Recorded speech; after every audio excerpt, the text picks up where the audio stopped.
કેન્દ્ર સરકાર દ્વારા વર્ષ 2026-27નું કેન્દ્રીય બજેટ રજૂ કરવામાં આવ્યું છે। આ બજેટમાં એમએસએમઈ ક્ષેત્ર માટે રૂપિયા 10,000 કરોડની જાહેરાત કરાતા સૌરાષ્ટ્રના ઉદ્યોગોમાં નવી ચેતના આવશે, તો સૌરાષ્ટ્રના ઉદ્યોગકારોમાં ખુશીનો માહોલ જોવા મળ્યો હતો। એને તમામ વર્ગને આવરી લીધા છે। આ સામાન્ય આમ પબ્લિક માટે સારામાં સારું બજેટ કહી શકાય।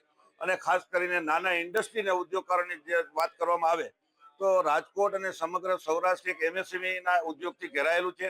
અને એમએસએમઈ ને આ બજેટની અંદર સૌથી વધારે પ્રાવધાન મળવા બદલ રાજકોટ ચેમ્બર ઓફ કોમર્સ આને આવકારે છે। અને એમએસએમઈ ને આવનારા દિવસોમાં 10,000 કરોડ રૂપિયાનો જે ફંડ એલોકેશન કરીને જે વાત આવી છે એમાં સૌથી વધારે ફાયદો કદાચ સૌરાષ્ટ્રને થશે।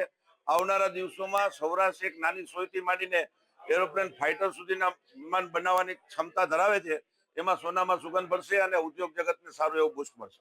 ફાર્મા ખાસ કરીને કહું તો ફાર્મા ઇન્ડસ્ટ્રી માટે ઘણું સારું જ બજેટ ગણી શકાય અને એના વિકાસ અને ઉન્નતિ માટે ઘણું સારું બજેટ છે। 10,000 કરોડ જેવી માતબર રકમ બાયો ફાર્મા ઉદ્યોગ માટે ખાસ એના રિસર્ચ એન્ડ ડેવલપમેન્ટ માટે અને એના વિકાસ માટે થઈને જે ફાળવવામાં આવી એ ખરેખર ખૂબ જ આવકારદાયક છે।